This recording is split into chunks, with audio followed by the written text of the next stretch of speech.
Welcome po sa ACT Community Ministry. Nandito ba kayo? Okay. Isang magandang umaga po sa inyong lahat. Sa lahat ng mga narito at sa kanilang mga tahanan at sa lahat po ng sumusubaybay sa gawain ng Panginoon sa pagpapahayag ng salita ng Diyos. Isang magandang umaga po muli sa inyong lahat. Ngayong araw, ako po ay mangangaral sa paksang kay Kristo, patuloy tayong magtatagumpay. Ayan po ba? Sino ba naniniwala dito? Parang iba, parang nagalmusal na ba lahat? Okay. Yan po. Sabi sa salitang English, in Christ we are consistently victorious. Yan po yun, no? Sa mundong ito, nakikita natin, maraming tao ang nakakaranas ng kabiguan at pagkatalo sa buhay. Sa ngayon, marami ang nakakaranas ng matinding kalungkutan at kaguluhan sa buhay. Naniwala po kayo doon? Meron na po kayong nakitang taong ganon? Marami po. Marami po. Bakit ito nangyayari? Ano ang dahilan? Bakit ito nangyayari sa kanila? O kanino mang tao na pinangyayarihan ng mga bagay na ito? Alam niyo po yung dahilan? Dahil hindi nila naranasan kung paano maging totoong matagumpay. Yan po ang dahilan.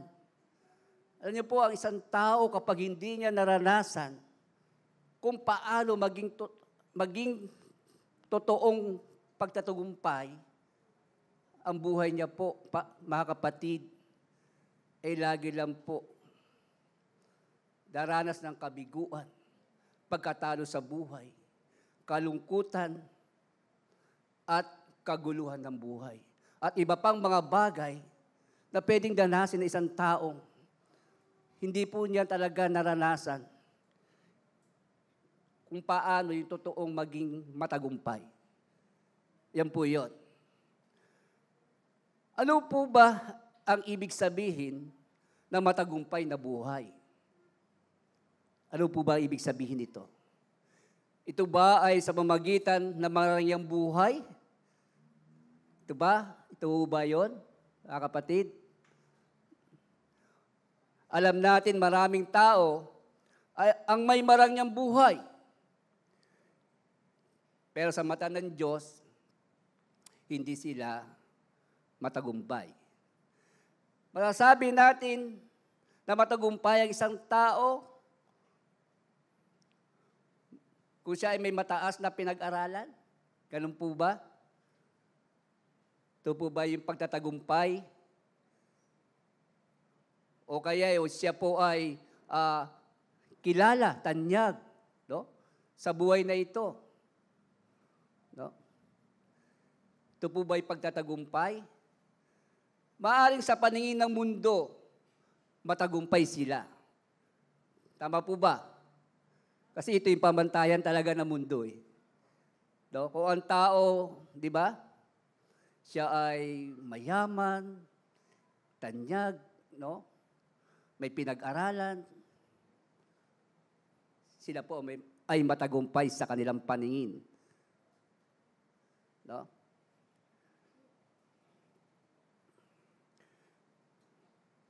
Maaring sa paningin ng mundo, matagumpay sila. No? Ngunit sa paningin ng Diyos, masasabi ba natin na matagumpay sila? Ngayong sandali, ako ay maghatid ng mabuting balita na ang pagtatagumpay natin sa buhay ay hindi sa pamamagitan ng mga bagay ng mundo. Hindi kung ikaw ay mayaman, hindi kung ikaw ay tanyag, hindi kung ikaw ay may mataas na pinag-aralan sa buhay. kundi sa pamamagitan ng ating Panginoong Jesucristo. Amen po ba? Palakpakan po natin ang Panginoon. Tandaan natin, ang ating pagtatagumpay sa buhay ay galing sa Panginoong Jesucristo. Sabi sa aklat ng unang Korinto, Kapitulo 15, talatang 57, ay ganito po ang ating mababasa. Subalit salamat sa Diyos, pinagtatagumpay niya tayo sa pamamagitan ng ating Panginoong Jesucristo. Mga kapatid, pinagtatagumpay tayo ng Diyos sa pamamagitan ng ating Panginoong Jesucristo. Yan po yun. Mga kapatid, nais kong bigyan ng diin ang mga salitang ito, na ang pagtatagumpay natin sa buhay na ito ay galing sa Panginoong Jesus. Amen? Patuloy tayong magtiwala sa Diyos at maging mapagpasalamat dahil ang Panginoong Jesus ang nagbibigay ng pagtatagumpay sa ating buhay. Tayo po ay dadako sa ating pong teksto. Ito po ay ating matutunghayan sa unang Korinto, Kapitulo 15, talatang 57 at 58, ating pong babasahin sa Magandang Balita, Biblia. Sa talatang 57, ito po ang sinasabi, magpasalamat tayo sa Diyos na nagbibigay sa atin ng tagumpay sa pamamagitan ng ating Panginoong Jesucristo. Sa 58, sa talatang 58, kaya nga, mga minamahal kong kapatid, magpakatatag kayo at huwag matinag. Maging masipag kayo palagi sa paglilingkod sa Panginoon. Dahil alam ninyo, hindi masasayang ang inyong pagpapagal para sa Kanya. Ngayong umaga, tayo po ay dadako doon sa katanungan. No? Meron po tayong katanungan sa umagang ito. At ito po ang ating katanungan. Paano tayo patuloy na magiging matagumpay sa ating paglilingkod sa Panginoong Hesus? Ulitin ko po, paano tayo patuloy na magiging matagumpay sa ating paglilingkod sa Panginoong Hesus? Sa English po, how to be consistently victorious in serving the Lord. Yun po yun. Paano po? Una, ito po yun. Lagi tayong magpakatatag. Sabi mo sa katabi mo, lagi ka magpakatatag, baka lalamya-lamya ka na. Maisahan ka, masingitan ka. Diba? Yung mga lalamya-lamya, yung hindi na paisi-isi na lang. Hindi, baka yung katatagan sa iyong buhay, no? Ay medyo nasasapawan na o lumilipas na. Sa English, stand firm always. No? Yun po yun. Balikan po natin na ating teksto. Sabi rito sa unang Korinto, Kapitulo 15, talatang 58, Magandang Balita, Biblia. Sabi rito, kaya nga mga minamahal kong kapatid, magpakatatag kayo at huwag matinag, maging masipag kayo palagi sa paglilingkod sa Panginoon. Dahil alam ninyo, hindi masasayang ang inyong pagpapagal para sa Kanya. Parang konti lang tawa. Amen. No? Hindi po masasayang, no, ang ating pagpapagal, no, para sa Kanya. Mga kapatid, kung nais ninyong patuloy na maging matagumpay sa buhay, maging matatag kayong lagi sa inyong pananampalataya sa ating Panginoong Hesus. Okay ba yon? Kaya ba natin yon? Lagi tayo para magtagumpay tayo sa ating pananampalataya, no? o sa ating buhay. Dapat lagi tayong maging matatag sa ating pananampalataya. Yun po yun.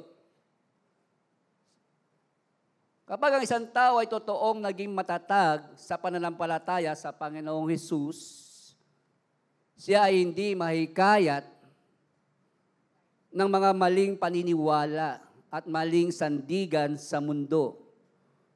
Hindi po mangyayari sa kanya yon. Dahil ang kanyang inaasahan at pinagkakatiwalaan ay ang Panginoong Diyos, ang Panginoong Hesus. Yun po yun, mga kapatid. Kaya po sabi sa aklat, sa sulat ni Mateo, Kapitulo 7, talatang 24 hanggang 27, yung unang dalawa lang muna ang babasahin at kasunod na yung dalawa. Kaya't ang bawat nakikinig at nagsasagawa ng mga salita kong ito ay matutulad sa isang taong matalino na nagtayo ng kanyang bahay na ang pundasyon ay bato. 25. Umulan ng malakas, bumaha, binayo ng malakas na hangin ang bahay na iyon, ngunit hindi nagiba sapagkat nakatayo iyon sa bato. Mga minamahal, kaya nga po mahalaga sa bawat isa sa atin na magkaroon tayo ng pananampalataya ng Diyos. Na ito'y makita sa buhay natin. Na ito'y may pamuhay natin. Sapagkat ang mga taong may pananampalataya ng Diyos, na nakikita sa buhay niya ang pananampalataya ng Diyos, ang salita ng Diyos, tandaan po natin, ang taong ito ay matatag. Hindi po siya magigiba. Sapagkat ang salita ng Diyos, mga kapatid, tandaan po natin, ito po ay makapangyarihan. Ito'y may bisa. Sabi ng aklat na Matthew chapter 5, verse 18, tandaan ninyo ito, mawawala ang langit at lupa, ngunit isang tuldok o kudlit sa kautusang ito ay hindi mawawala ng bisa hanggang hindi nagaganap ang lahat ng ito. Palakpakan po natin ang Panginoon. Kaya nga po, mahalaga sa bawat isa sa atin na magkaroon tayo ng pananampalataya sa Diyos. Na kanyang salita makita sa buhay natin. Sapagkat dumating man ang pagsubok, ang malaking pagsubok na dadagdagan. Ngunit tandaan mo, ikaw ay mananatiling matatag. Sapagkat nasa iyo ang paniniwala ng Diyos, ang salita ng Diyos nakikita sa buhay mo. Yun po yung mga kapatid. Tandaan po natin yan. Bumuhos ang ulan, bumaha, umangin at binayo na malakas na hangin ang bahay. No? Pag inilagay mo sa sarili mo ito, tandaan mo, lahat ng bagay, anumang bagay na dumating sa iyo, kakayanin mo, mananatili ka. Tandaan mo yan, sapagkat ikaw ay mayroong pananampalataya ng Diyos, na ang pananampalataya ng Diyos, kailanman ay hindi ito mawawalan ng saysay, at ito ang salita ng Diyos. Sabi po sa Salmo, sa awit, Salmo, sa Kapitulo 20, talatang 7 at 8, ang salita ng Diyos, babasahin po natin, ang salita ng Diyos, Tagalog Contemporary Bible. Ganito po ang sinasabi sa talatang 7 o 7. May mga umaasa sa kanilang mga kabayo at karwaheng pandigma. Meron po yon, no? Sabihin, may mga taong umaasa sa sarili nilang lakas. Sabi naman, at sumunod na salita, ngunit kami ay umaasa sa Panginoon naming Diyos. Yun po yung sinabi na nagsasalita. Sa verse 8, o talatang 8, sabi rito, sila'y manghihina at tuluyang babagsak. Mga kapatid, yun po yung mga taong umaasa sa sarili nilang lakas o kakayahan. Sila po, sabi sa verse, sila'y manghihina at tuluyang babagsak. At ang sumunod na salita, ngunit kami ay magiging matatag at magtatagumpay. Palakpakan po natin ang Panginoon. Yan po yung mga tao na naniniwala, sumasampalataya sa Diyos, na ang pag-asa ang Diyos, na ang kanyang salita ay lagi pong itong inaasahan, pinagtitiwalaan.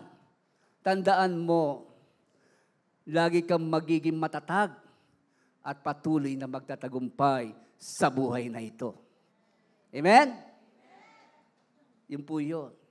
Kaya nga maging matatag tayong lagi na ating isalang-alang ang pagtatagumpay ng Panginoong Hesus. Kaya lagi tayong maging matatag sa pananampalataya sa ating Panginoong Hesus na ipamuhay natin ang kanyang salita.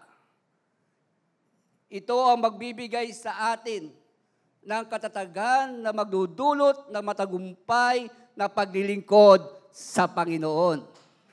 Amen po ba? Kaya pag ito, no, yung pananampalataya ng Diyos, pinangahawakan mo, patuloy na nakikita sa buhay mo, tandaan mo, ito ang magbibigay sa iyo ng patuloy na pagtatagumpay sa paglilingkod sa Panginoong Hesus. Amen?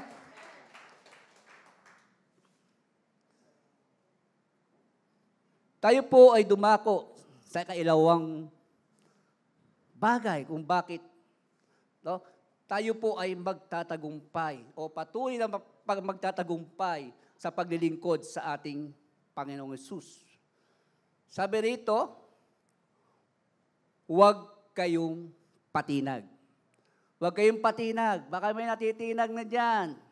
O kaya hindi kayo natitinag dahil nakatulog na kayo dyan. Ha? Huwag kayong patinag. Sa English, be immovable. No? Yun po yun. Balikan po natin ang ating teksto. Unang Korinto, Kapitulo 15, talatang 58.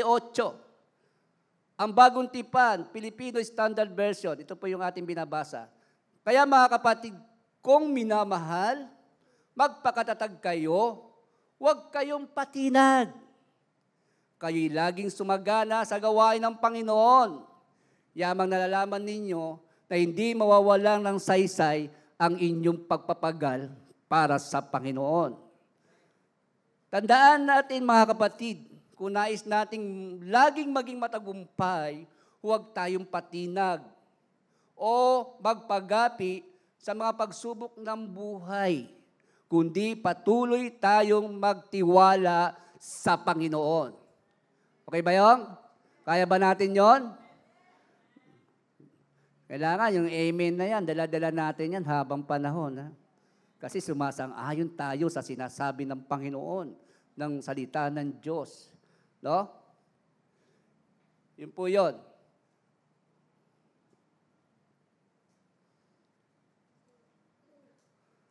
Sabi sa Salmo, Kapitulo 125, talatang 1.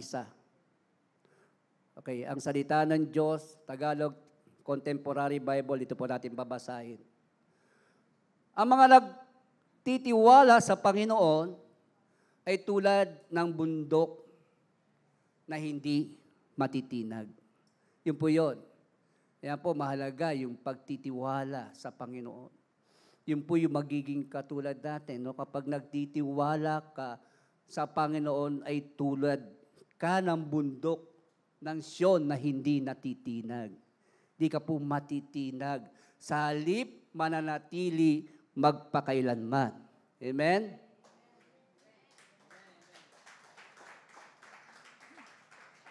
Mga kapatid, ang Panginoong Hesus ay nagtagumpay dahil siya ay nanatiling matuwid. Tayo din, ang patuloy nating pagtatagumpay sa buhay ay sa pamagitan ng matuwid na pamumuhay. Amen? Matuwid ba ang pamumuhay natin? Baka naman paliko-liko kayo dyan. Ha? Para tayong, dapat para tayong kabayo. Para tayong kabayo, meron tayong takip sa mata, diretso lang, matuwid lang. Kasi pagkakabayo, wala rito, lilingon doon niya, patay na, baka mabangga ang kabayo.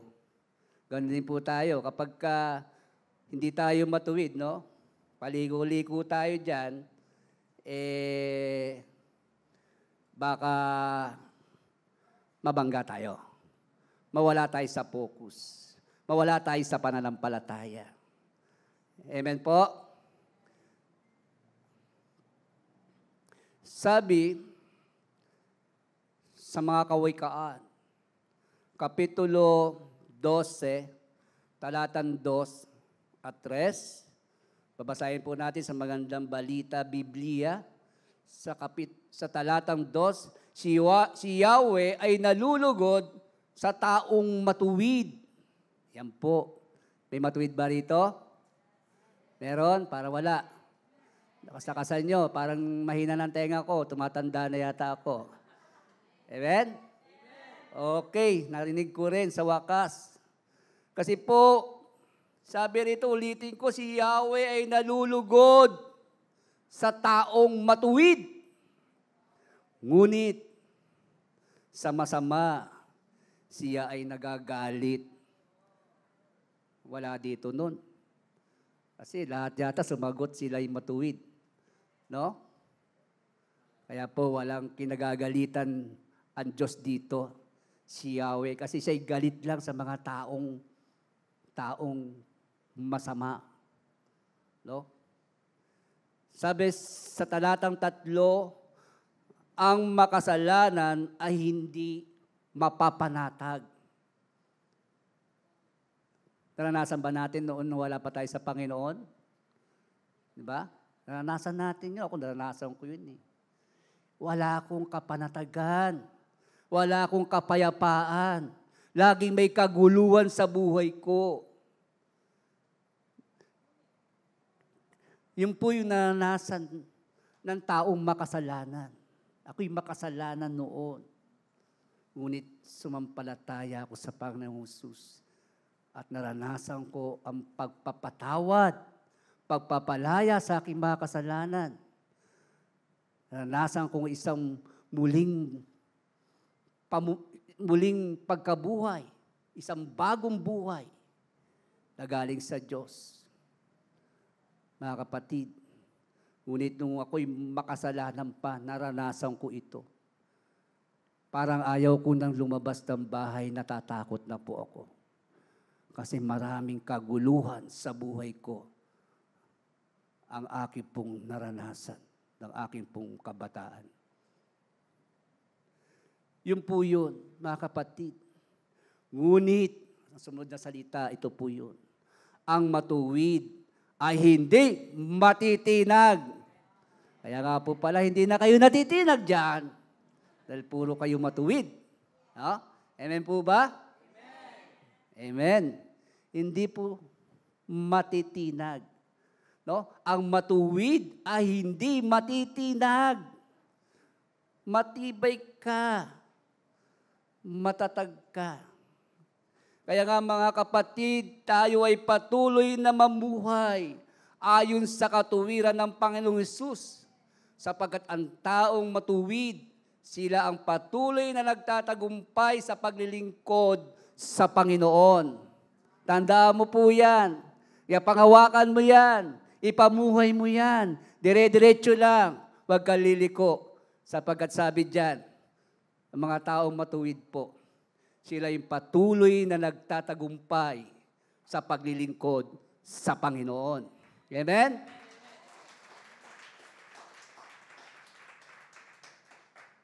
Tayo po dadako sa 3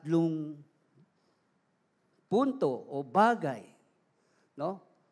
Kung bakit tayo patuloy na magtatagumpay sa paglilingkod sa Panginoon. Sabi po rito, maging masipag tayo palagi sa paglilingkod sa Panginoon. Ginagawa ba natin yon? Masipag ba tayo sa paglilingkod sa Panginoon? O baka naman lagi tayong ginagawa natin, lagi nating kaabalahan, ay mga bagay ng mundo, panay na lang trabaho, panay na lang pasyal, panay na lang yung ginagawa natin, ay pinahalagaan natin yung mga kailangan ng ating pong buhay. No? Hindi ba ganon? Mga kapatid, maging masipag tayo palagi sa paglilingkod sa Panginoon. Yun po yung sinasabi. Sa salitang English, basahin din po natin. Always abounding in the work of the Lord. Yun po yun. Maging masipag tayong palagi sa paglilingkod sa Panginoon. Huwag po tayong laging tinatamad.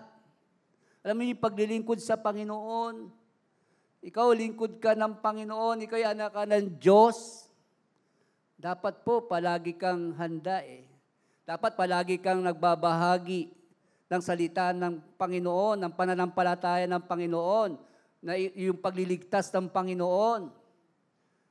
Sapagkat ito po ang pinakamahalaga, na makilala ng bawat tao kung sino ang tigapagligtas, kung paano sila iniligtas ng Panginoon at kung paano sila maliligtas. Na maunawaan na sa pamamagitan ng pananampalataya sa Panginoong Hesus ay maliligtas sila o mawawala sila doon sa kapahamakang nakaamba sa taong masama o makasalanan. Yun po yung mga kapatid, ang paglilingkod sa Panginoon, hindi lang po ito panahon na pupunta ka sa simbahan. Tama po yan. Tama po yung punta ka rito, sumamba ka sa Diyos sa lugar na ito, magpuri ka sa Diyos sa lugar na ito, makinig ka ng salita ng Diyos sa lugar na ito, ngunit huwag mo pong hayaan ang iba pang gawain ng paglilingkod o pagsamba sa Diyos. Isa po ang pinakamahalaga, mga kapatid, ang sinasabi ko. Ibahagi po natin ang mabuting balita ng pagliligtas ng Panginoon. Maawa po tayo sa tao. Maawa po tayo sa tao. Ang kahabagan ng Diyos ay laging sumaatin, mga kapatid, sapagkat ang Diyos ay mahabagin. Kaya nga sa sobrang kahabagan ng Diyos, sinugo niya yung kanyang anak, yung kaisa-isang anak, upang sa pamamagitan ng kanyang anak, na siya'y mamatay doon sa krus at sa pagtagas ng kanyang dugo, binayaran nito yung kasalanan. Umaalipin sa tao. Kaya nga po mahalaga ang ganitong uri ng ating paglilingkod sa Diyos.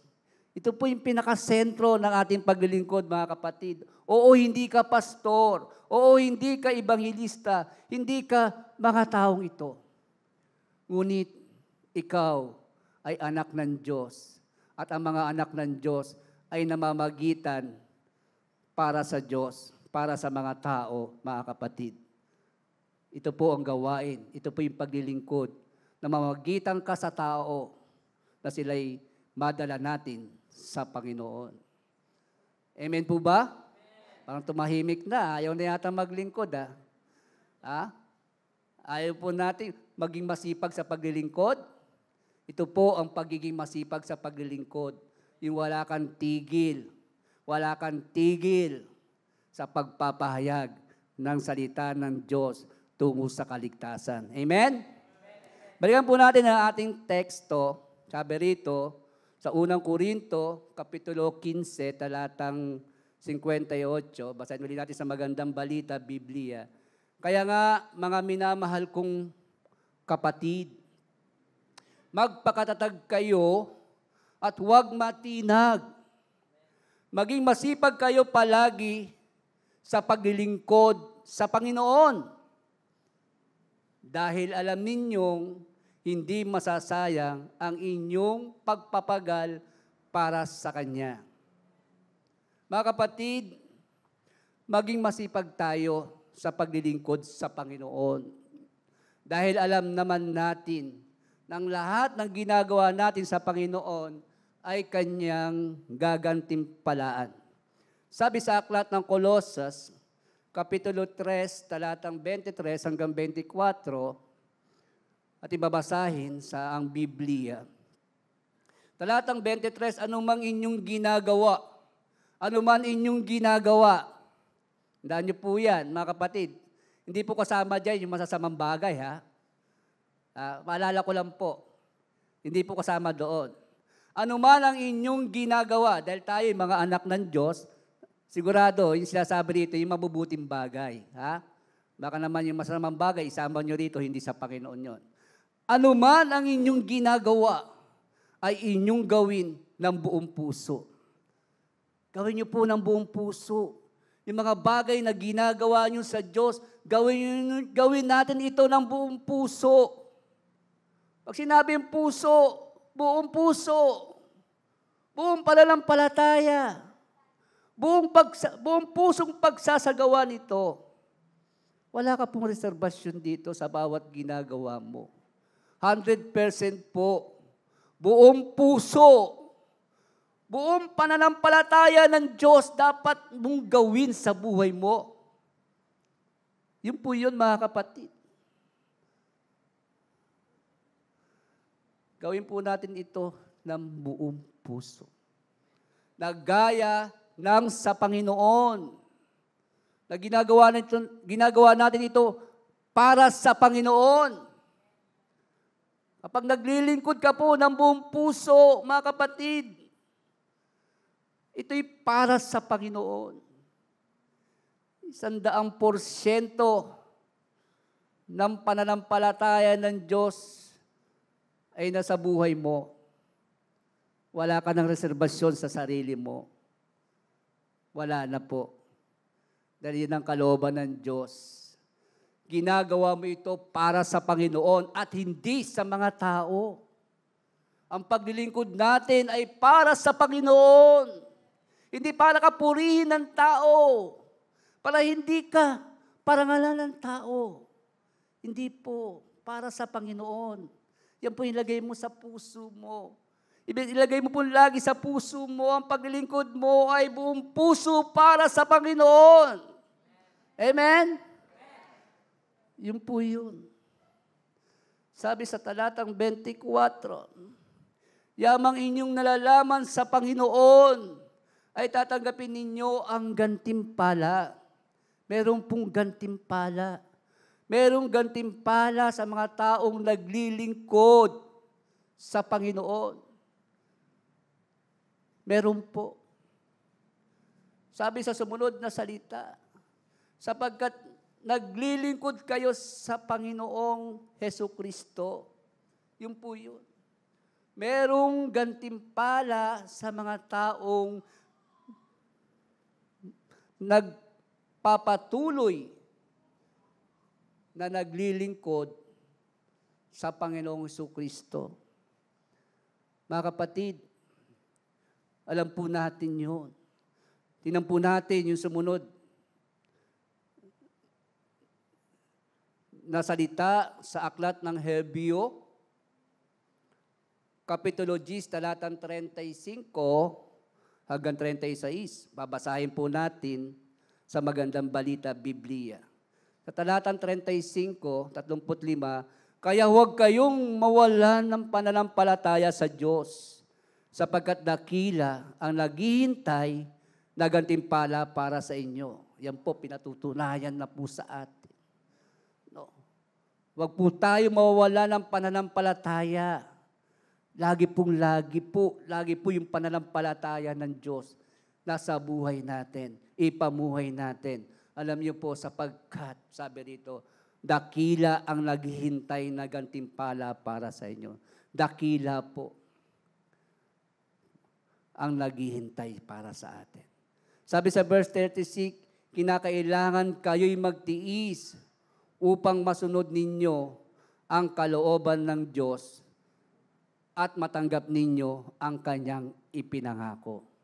Yun po, may ipinangako, may gantimpala sa mga taong patuloy na naglilingkod sa Panginoon. Meron po. Kaya nga mga kapatid, maging masipag tayo palagi sa paglilingkod sa Panginoon. Sapagkat ito ang magdadala sa atin sa pagtatagumpay sa paglilingkod sa Panginoon. Sapagkat may gantimpala sa paglilingkod sa Panginoon na nagpapakita ng pagtatagumpay. Mga kapatid, yung gantimpalang iyan, ay ito yung katunayan na mga taong naglilingkod sa Panginoon ay nagtatagumpay. Amen po? Kaya po maglingkod tayo sa Panginoon. Maging masipag tayo sa paglilingkod sa Panginoon. Tandaan po natin yan. Huwag tayong tatamad-tamad. Huwag lagi tayong papadadaig sa ating katawan. No, ito yung tamad eh. Dapat tayo po ay laging maging malakas dahil tayo ay sumampalataya sa Panginoon, ating Panginoong Jesucristo. Amen po ba? Masipag na po tayong lahat o magsisipag na tayong lahat ngayon? Dapat magsipag po tayo. Marami pong kawawa, marami mga kamag-anak natin, no? Marami. Abutin natin. Share natin ang mabuting balita ng pagliligtas ng Panginoong Hesus. Kaibigan. Kapitbahay. Yan po yun. Maging masipag po tayo sa paglilingkod sa Panginoon. No? Ito po yung magdadala sa atin sa pagtatagumpay sa paglilingkod sa Panginoon. Kailangan mo maging masipag. Maging masipag. Mga kapatid, ibig ko magtapos sa panalitang ito. Wala yata ginantok ngayon, no? Sabi sa Aklat ng Roma, Kapitulo 8, talatang 30 hanggang 39.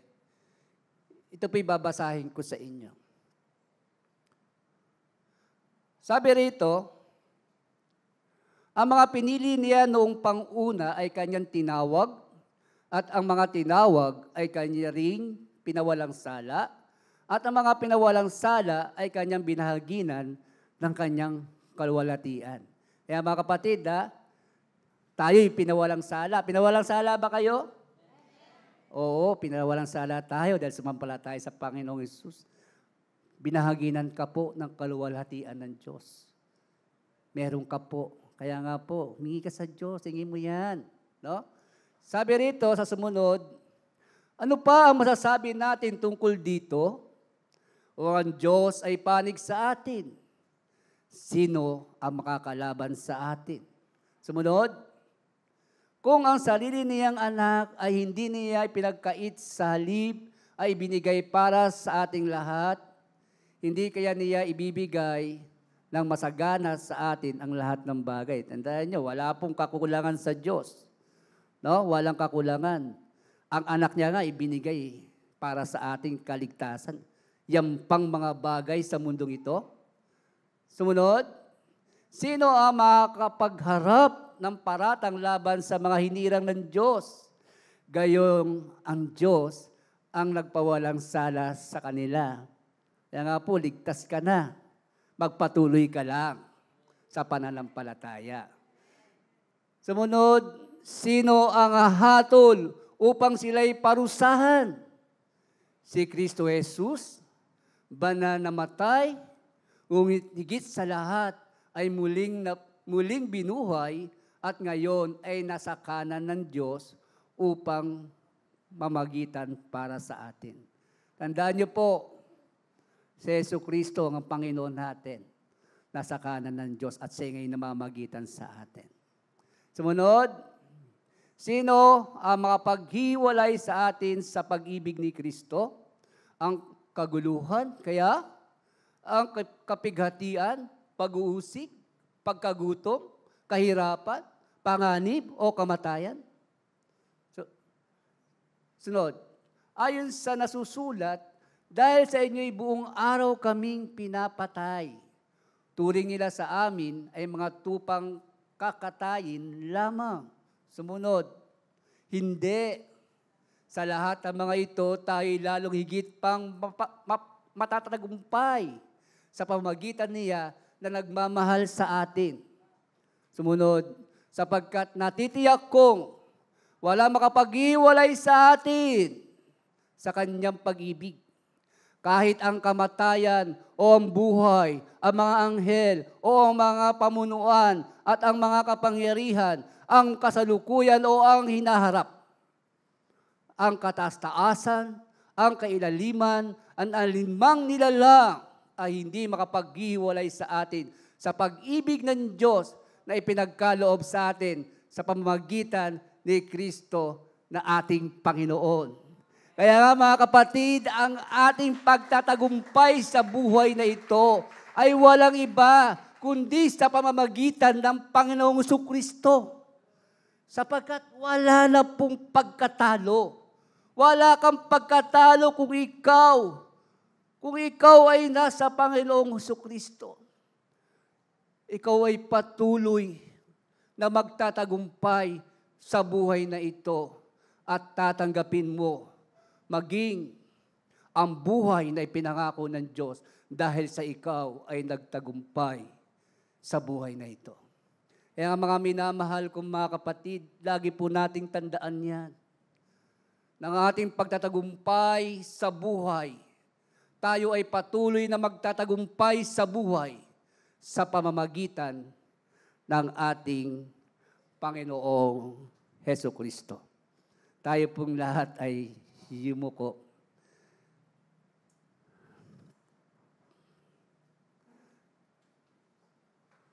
Yes, Lord.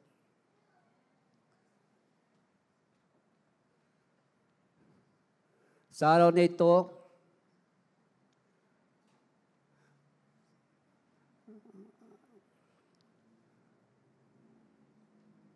ako po ay nangaral sa paksang kay Kristo, patuloy tayong magtatagumpay.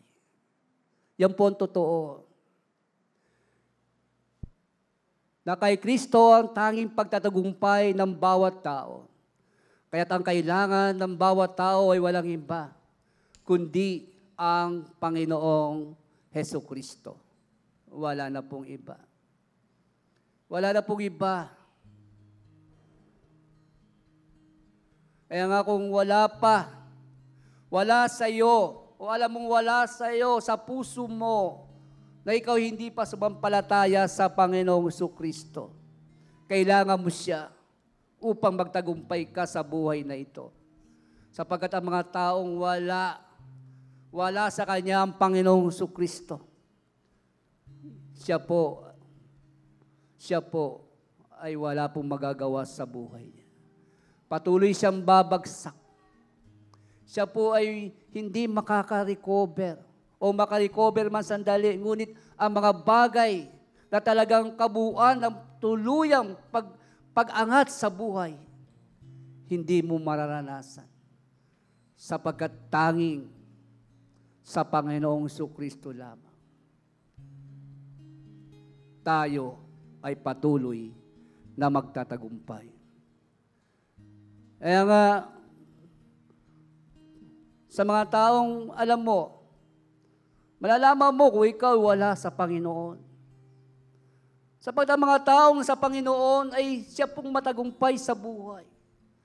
Sa lahat ng kanyang hinaharap, sa lahat ng pagsubok sa buhay niya, problema sa buhay niya, patuloy siyang nagtatagumpay. At kung ito ka, naranasan mo ito, salamat po. Salamat. Sumampalataya ka sa Panginoon na nagbigay, nagdadala ng pagtatagumpay sa buhay ng tao. At ako'y nananawagan, uli, kung wala pa ang Panginoon sa buhay mo. Hindi mo pa naranasan yung pagtatagumpay na ipinahayag ng Panginoon sa araw na ito. Kailangan mong manalangin. Kailangan mo lumapit sa Diyos. Kailangan mo humingi ng tawad sa Diyos na sumampalataya ka sa Panginoong Hesus na siya ang iyong Panginoon at tigapagligtas. Kaya nga kung meron dito at sa mga lugar na naaabot ng tinig na ito at nais mo na maranasan ang pagtatagumpay ng Panginoong Jesucristo sapagkat sa Kanya lamang matatagpuan, masusumpungan, mararanasan ang pagtatagumpay sa buhay na ito tungo sa darating.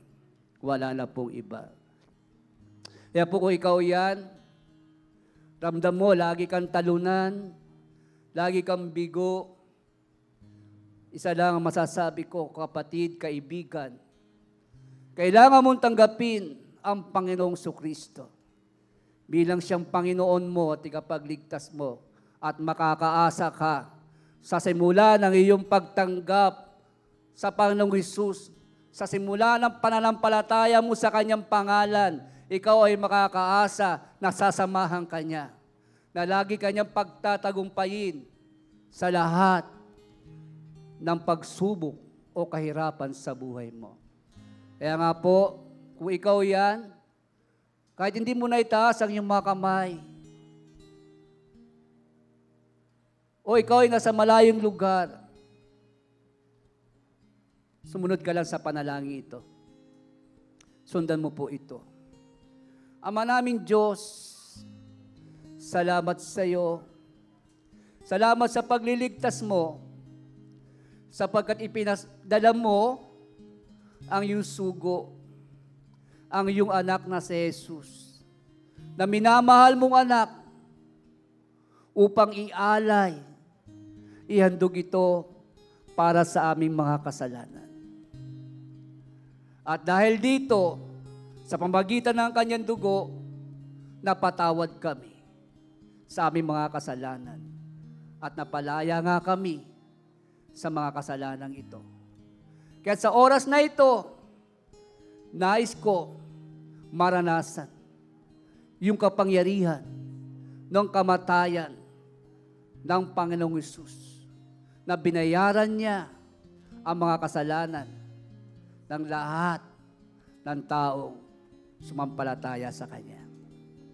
At sa oras na ito, aming Diyos, lumalapit ako sa iyo. Humingi po ako ng tawad sa lahat ng aking nagawang kasalanan. At sa oras na ito, ipinapahayag ko,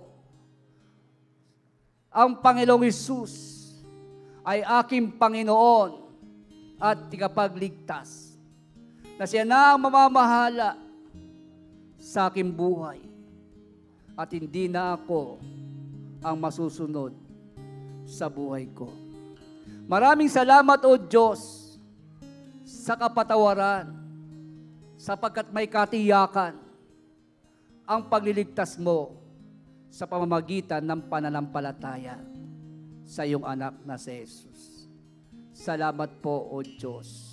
Ito po ang dalangin ko, Panginoon, aking Diyos, aking Ama, sa pangalan ng iyong anak na si Jesus.